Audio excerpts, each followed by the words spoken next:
Hello, tea timers. Have a sip of my tea before we get started. I would love to hear what kind of tea you're drinking. Don't message me and tell me you're drinking coffee during tea time. Okay, so I'm going to chat a little bit more about drawing a portrait and specifically the eye today. Now you're probably wondering what this funny little metal blob is here, but I'm going to draw around this and I've got a perfect circle. Now if you draw around something like that, find some things in your house that are perfect circles. This is the top of a thermos flask, and then find something else that is a much smaller perfect circle, because this is one thing I want you to cement in your mind, that eyes, the iris and the pupil in somebody's eye is a perfect circle.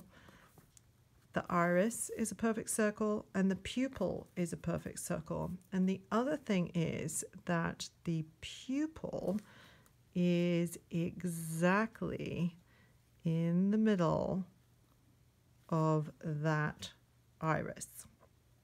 So when you're trying to learn to draw a portrait, and you can start just playing with eyes and become really, really good at eyes. If you don't get a perfect circle, it's not going to look realistic. And if you don't get that pupil in the middle of your perfectly circled iris, then your eye is going to look really odd, even if it's out just a tiny bit, because every single person has a perfectly circled iris and a perfectly circled pupil that is right bang smack in the middle of that iris.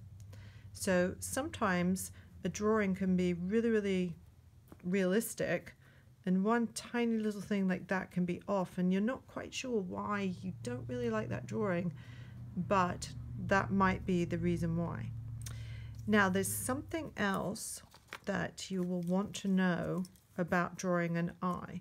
So if you get your perfect circle and you get your perfect circle for your pupil, another thing you want to know is the white of the eye is half a circle again. So half the size of the iris, one side, and half the other.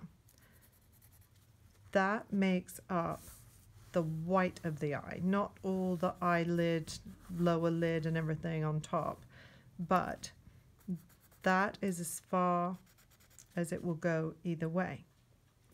And then if you look at somebody's eye, I might have mentioned this before, you don't normally see the whole eyeball.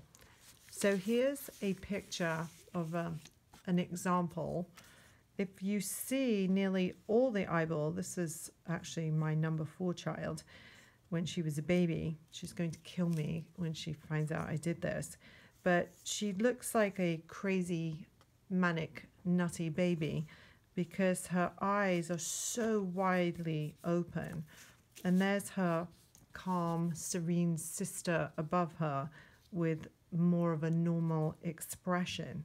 So can you see here that that's almost all exposed? So if you want a very crazed looking person in your portrait, you would expose nearly all the eyeball. But if you look at people when you're talking to them, try not to like stare too much at people. They'll think you're a bit nutty. But you'll see that quite a lot of that eyeball is covered up at the top, and quite often at least the bottom slightly. So when you're practicing a portrait, a really good way is to turn this on its side, because when you're drawing something, it's much easier to do it and think that you're not really drawing what you're trying to draw. So it kind of disconnects your brain. So if you draw a line like this, and I've cut off the bottom one end, don't worry if it's a little bit wobbly. If you want to try and get it straight, get a set square, and then this, you could cut off the top, but just I'm going to just very lightly do it there. And then the curve of the top of the eyelid would go down.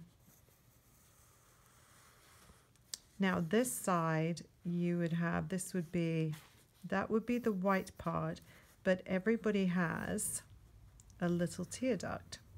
So this would be somebody's right eye. So you would have that curve, that side. And then depending on how widely their eye was open would be how much of this pupil you would see here.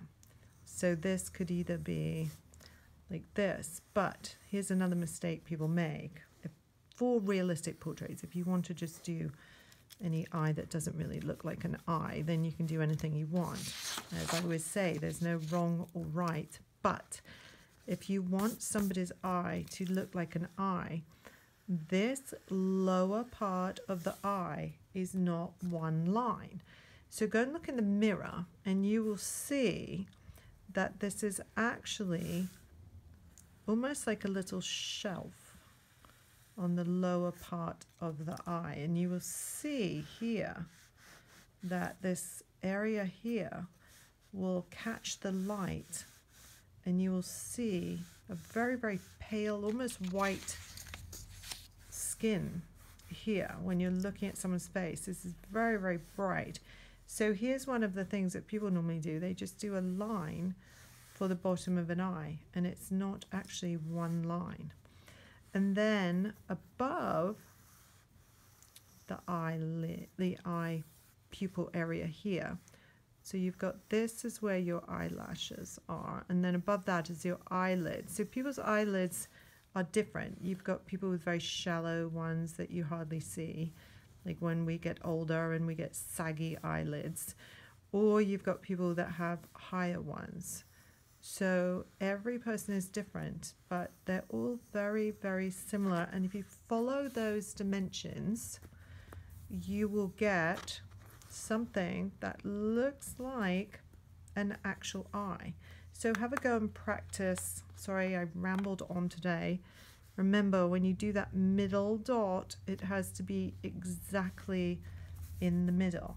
But that actually looks quite like an eye, doesn't it? And you can erase all these little marks that you've used to help you, and then have some fun with that, playing around. Hopefully you're drinking tea while you're doing it, and I will see you next week.